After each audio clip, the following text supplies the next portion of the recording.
여러분, 우리가 이 자동차를 타고 고속도로를 달리다 보면은 운전자들을 위한 다양한 안내문들을 보게 됩니다. 이 안내문들은 크게 두 가지 주제로 분류가 되는데요. 우선 하나는 졸음운전에 관한 경고 안내문인 거죠. 예를 들어 이런 것들이 있습니다. 한 번의 졸음 모든 것을 잃습니다. 졸음운전 목숨 건 도박입니다. 천하장사도 당신의 눈꺼풀을 들 수 없습니다. 깜빡 졸음, 번쩍 저승, 이런 것들이 있어요. 졸음운전의 위험성을 경고하는 문구들로 하여금 운전자들을 긴장하게 만드는 것이죠. 또 다른 주제는 뭐냐면 이 고속도로에서 교통사고가 발생했을 때의 대처 방법에 대한 것입니다. 가장 익숙한 것이 비트박스라고 써있는 걸 보신 적 있으실 거예요. 사고가 났을 때에는 비상등을 켜서 신호를 주고 차량을 움직일 수 있으면 갓길로 옮긴다. 트렁크를 열어서 뒤따르는 차량이 사고를 인지할 수 있도록 해준다. 밖으로 나와서 가드레일 건너편을 안전하게 이동한다. 스마트폰으로 교통사고 신고를 한다. 이것입니다. 여러분, 이 안내의 핵심이 뭐냐면 사고가 났을 때 차 안에 머물지 말고 바깥으로 나와서 안전한 곳으로 피하라는 거예요. 보통 사고가 나면 운전자는 차 밖으로 나와서 사고를 파악하고 처리를 하지만 동승자는 차 안에 주로 앉아 있는 편이죠. 그런데 그렇게 하지 말고 모든 탑승자가 차에서 내려서 가드레일 너머로 대피해 있으라는 것이죠. 왜냐하면 사고 이후에 이어질 수도 있는 2차 사고를 방지하기 위해서입니다. 2차 사고라는 것이 앞에서 일어난 사고로 멈춰있는 차량이나 사람을 뒤따라오던 차량이 그대로 충돌하는 사고를 말하잖아요. 그러니까 사고 처리를 하고 있는데 또 사고가 당하는 겁니다. 그런데 이런 2차 사고가 특별히 고속도로에서 일어나면은 그때 치사율이 무려 56%가 넘는다 그래요. 그러니까 그 2차 사고가 고속도로에서 나오면은 두 사람 중에 한 명이 죽는 거죠. 이 수치는 일반 교통사고보다 6.7배가 높은 수치입니다. 여러분, 왜 유독 고속도로에서 2차 사고가 나면 치사율이 이렇게 높은 것일까요? 그 이유는 고속도로가 그 이름처럼 차량들이 계속해서 흐름을 타고 빠르게 이동하는 곳이기 때문인 거예요. 근데 그 빠른 흐름 속에서 갑작스러운 멈춤이 일어났기 때문에 그런 비극이 일어나는 것이죠.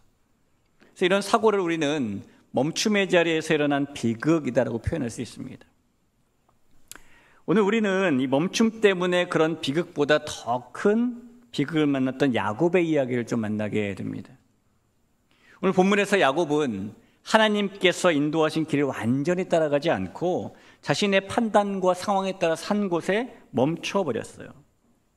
그리고 그 결정은 그의 가족과 그의 삶에 엄청난 고통을 가져다 주었고 하나님의 언약 여정에는 심각한 혼란을 일으키게 했습니다.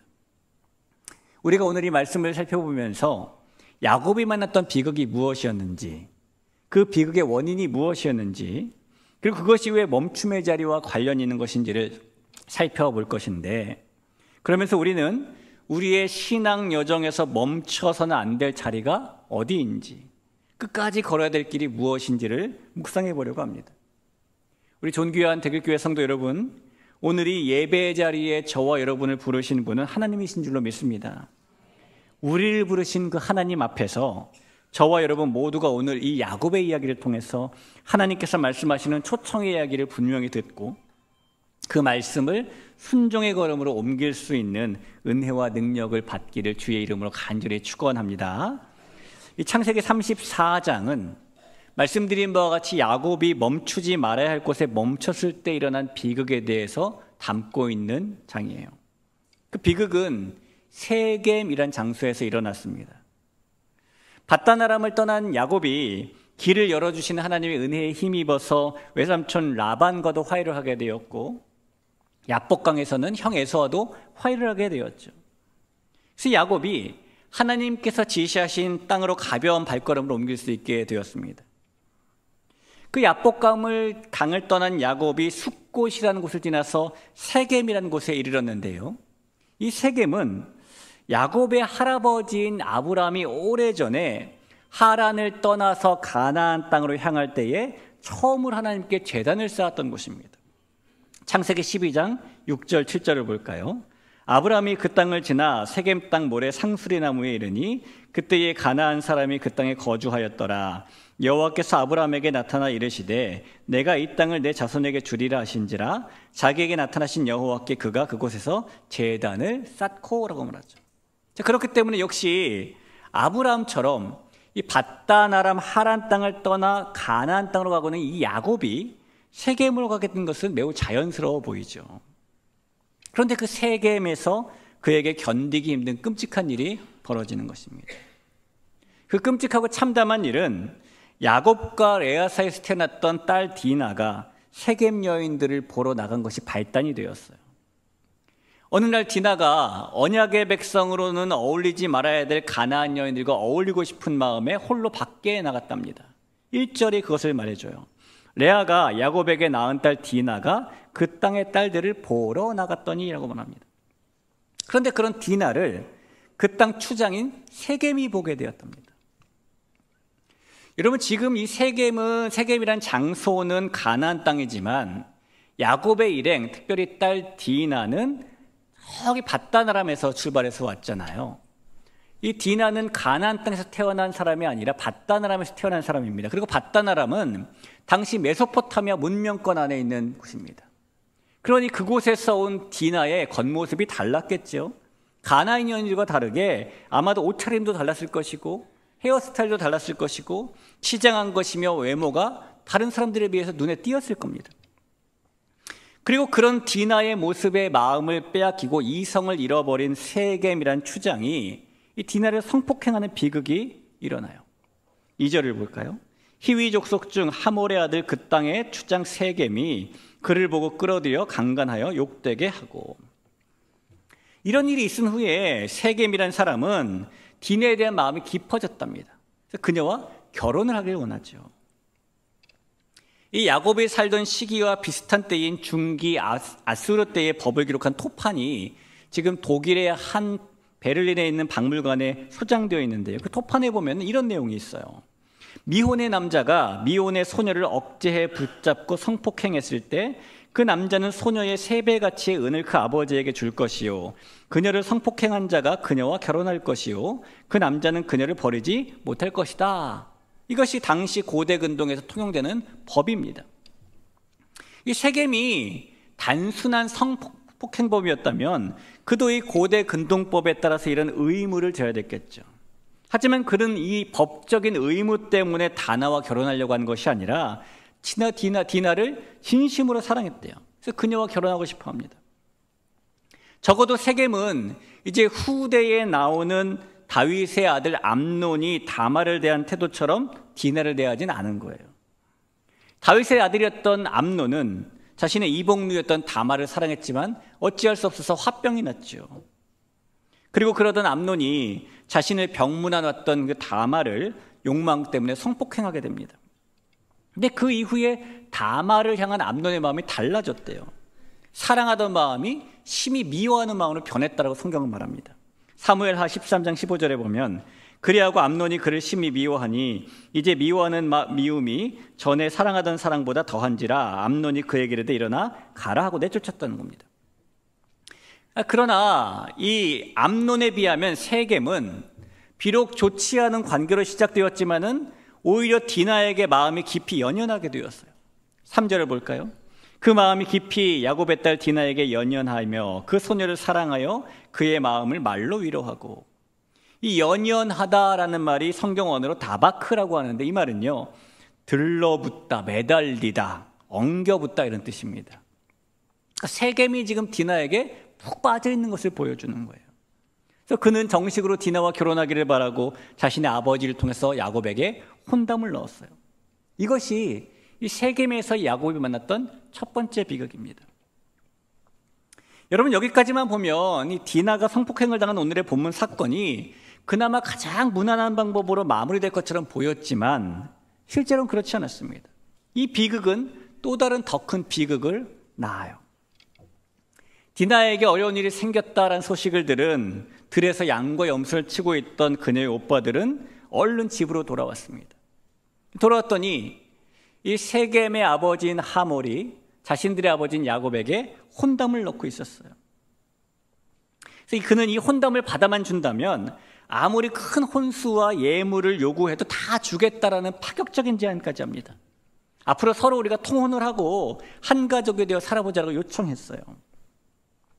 하지만 디나의 오빠들, 즉 야곱의 아들들은 여동생이 당한 일에 대해 앙심을 품고 있었죠. 그들은 겉으로는 이 혼담을 받아들인 척하면서 잔인한 복수를 마음에 품었습니다. 그래서 먼저 야곱의 아들들이 자신들은 할례받은 사람들과만 결혼할 수 있기 때문에 만약 세겜의 모든 남자들이 할례를 받으면 이 혼담을 받아들이겠다고 대답합니다. 무리한 제안을 한 것이죠. 여러분 생각해 보세요. 디나가 지금 한 사람과 결혼을 합니다. 그러면 이들의 주장에 의하면 그 한 사람이 할례받으면 되는 거잖아요. 그런데 이 야곱의 아들들은 그 한 사람만이 아니라 세겜의 모든 남자들이 할례받을 것을 요구했다는 거예요. 자, 이 요구를 듣고 이 하몰과 이 세겜은 어떻게 반응했을까요? 아마 이 자리에 계신 기혼이신 남성분들은 다 기억이 나실 텐데, 여러분 처음 결혼 허락받으러 처갓집에 가셨을 때, 인사 처음 가셨을 때 생각나십니까? 그 자리에서 혹시 예비 장인 장모님께서 결혼을 허락해 주시면서 앞으로 우리 아이 행복하게 해주게 등등 이렇게 했으면 좋겠다 저렇게 했으면 좋겠다 몇 가지 당부의 말씀하셨을 때 여러분 중에 저는 그건 그렇게 못하겠습니다 이런 분 계십니까? 그 자리에서는 아무도 그런 말씀 안 하셨을걸요? 대부분 그렇게 하겠다고 대답을 했겠죠. 하몰과 세겜도 지금 마찬가지인 거예요. 그들은 야곱의 아들들의 제안에 기꺼이 응하고 성읍의 모든 남자들을 다 모은 후에 앞으로 우리가 저 야곱의 사람들과 통혼도 하고 같이 잘 살자. 그래서 우리가 할례를 받자라고 설득합니다. 그래서 그 의견을 받아들인 이 세겜 성읍의 모든 남자들이 할례를 받았어요. 자, 그런데 여러분 할례라는 것이 단순한 의식만이 아니라 살을 자르는 고통이 동반되는 행위잖아요. 고통이라는 후유증이 남는 겁니다.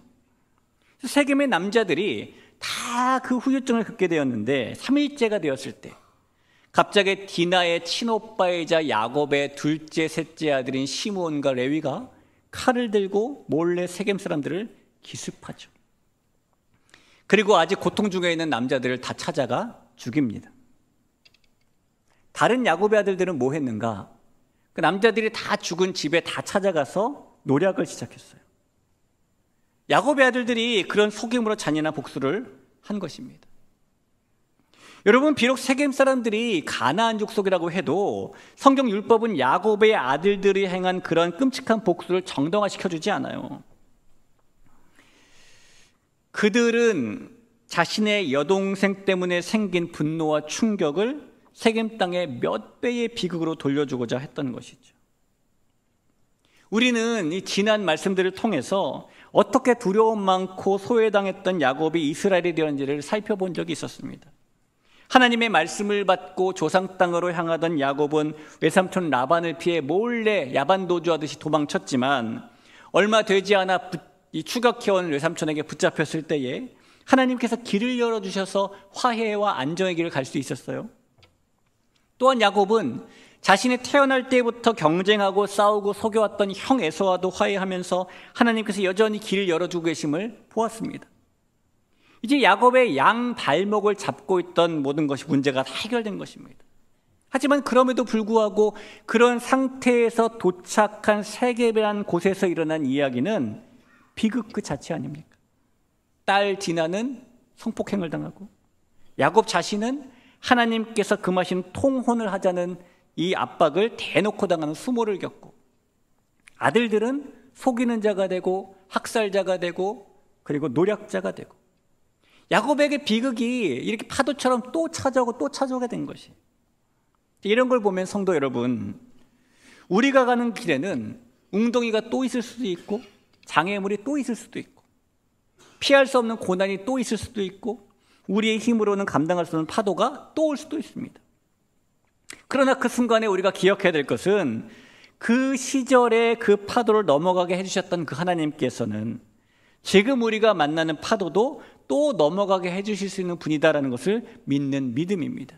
여러분 이 사실을 믿으시길 주의 이름으로 축원합니다. 야곱은 이렇게 세겜에서 비극을 경험하고 또 비극을 경험합니다. 자, 그런데 여러분, 이 세겜에서 일어난 이 일을 보면서 우리의 마음속에 한 가지 의문점이 생겨요. 야곱은 분명히 하나님과 겨루어 이겼다라는 이스라엘이라는 이름도 받았는데 그에게 왜 이런 비극이 또 연속적으로 찾아오는 걸까요? 하나님의 은혜로 라반과도 화해했고 에서와도 화해했고 모든 막혔던 길이 열렸던 야곱에게 왜 이런 난관이 또 찾아오는 것입니까? 그 이유가 매우 명확한데 여러분, 그 명확한 이유가 뭐냐면 야곱이 하나님께 열어주신 길을 끝까지 가지 않고 중간인 세겜에서 멈췄기 때문이에요. 원래 야곱이 가고자 했던 목적지는 세겜이 아닙니다. 그가 가야라고 했던 곳은 조상의 땅이죠. 창세기 31장 3절입니다. 여호와께서 야곱에게 이르시되 내 조상의 땅 내 족속에게로 돌아가라 내가 너와 함께 있으리라 하신지라. 야곱에게 조상의 땅이 어디입니까? 야곱에게 조상의 땅은 그가 밧단 아람으로 도망치기 전에 살던 곳, 그의 아버지와 그의 어머니가 있는 곳 브엘세바예요. 창세기 28장 10절을 보죠. 야곱이 브엘세바에서 떠나 하란으로 향하여 가더니 라고 말하죠. 그는 브엘세바에 살았었어요. 과거에 형 에서를 피해 도망치던 야곱이 베들레에서 꾼 꿈속에서 하나님을 만나고 하늘에서 시작된 사다리를 통해서 은혜를 볼 때에 그는 이런 서원을 했었습니다. 창세기 28장 20절 21절입니다. 야곱이 서원하여 이르되 하나님이 나와 함께 계셔서 내가 가는 이 길에서 나를 지키시고 먹을 떡과 입을 옷을 주시어 내가 평안히 아버지 집으로 돌아가게 하시오면 여호와께서 나의 하나님이 되실 것이요. 자기를 평안히 어디로 돌아오게 해달라고 합니까? 아버지의 집으로 돌아오게 해달래요. 자, 그로부터 세월이 20년이 지났습니다. 하나님께서 야곱을 평안히 돌아오게 해주셨어요. 라반에게도 에서에게도 그 어떤 해코지도 당하지 않고 무사히 돌아오게 해주셨습니다. 그러면 야곱은 자신이 약속했던 대로 아버지의 집으로 돌아가야죠. 그러나 지금 그가 머물고 있는 곳은 세겜이라는 겁니다. 아유, 그 세겜을 거쳐서 지나가려고 그곳에 간 것이겠죠. 과연 그럴까요? 여러분, 세겜은 이 브엘세바에서 직선 거리로 110km 떨어져 있는 곳이기 때문에 마음만 먹으면 며칠 안에 아버지의 집으로 갈 수 있는 그런 곳이에요. 그런데 오늘 본문 바로 앞장을 보니까 야곱은 세겜에 머무는 게 너무 좋다고 생각했는지 아예 돈을 내고 그곳에 땅을 삽니다. 창세기 33장 18절 19절을 보죠. 야곱이 밧단 아람에서부터 평안히 가나안 땅 세겜 성읍에 이르러 그 성읍 앞에 장막을 치고 그가 장막을 친 밭을 세겜의 아버지 하몰의 아들들의 손에서 베크시타에 샀으며. 여러분 잘 생각해 보세요. 지나가는 나그네는, 잠시 머무는 나그네는 돈을 주고 땅을 사지 않습니다. 여러분께서 어디 여행 가실 때에 숙소를 돈을 내고 잠깐 며칠 빌리지, 여행 가는 곳에서 내가 잠을 며칠 자려고 땅을 사거나 건물 사시는 분이 계십니까?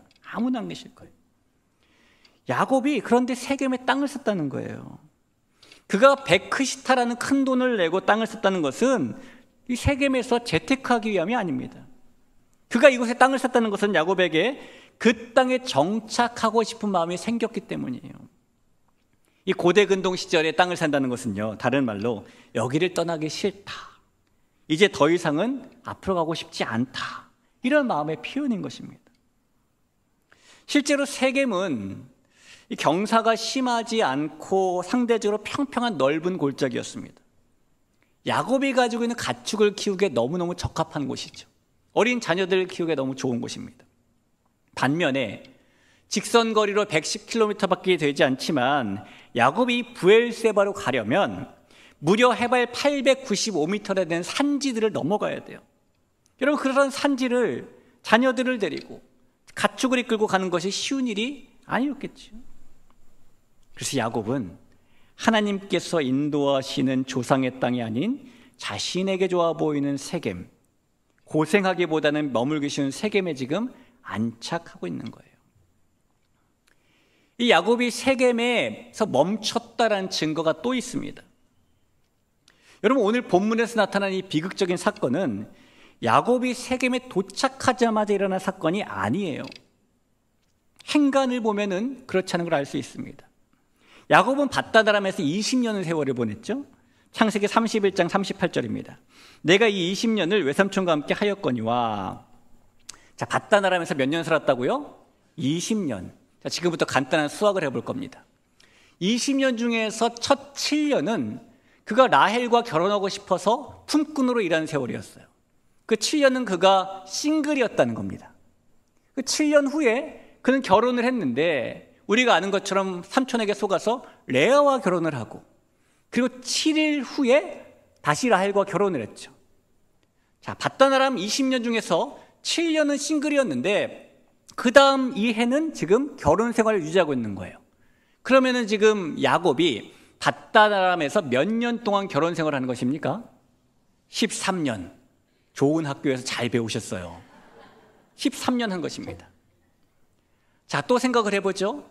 그 중에 레아가 자식들을 낳았는데 성경에 보니까 4명의 아들들을 낳고, 그 다음에 그녀의 출산이 멈췄다가 2명의 아들을 또 낳고, 그 딸을 하나 낳았대요. 총 7을 낳았습니다. 이 마지막 딸의 이름이 디나인 거예요. 자, 만약에 이 첫 번째 아들인 루벤이 레아가 결혼하자마자 뱃속에 들어서 가지고 출산했다라고 생각을 해보죠. 그러면 야곱의 가족이 이 밧다나람을 떠났을 때에 루벤은 최대 몇 살 정도 되는 겁니까? 12살, 13살인 거죠.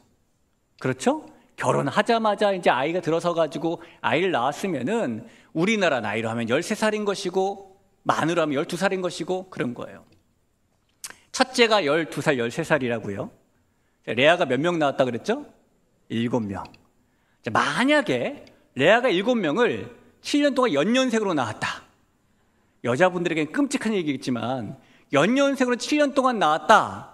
그러면 이 르우벤과 마지막 디나의 나이 차이는 7살 정도 나는 거잖아요. 그렇죠? 그럼 또 한번 생각해 보죠. 밧다나람에서 야곱에 가지고 출발할 때 르우벤이 13살, 12살이었다면 디나는 그때 몇 살인 겁니까? 6살인 거예요.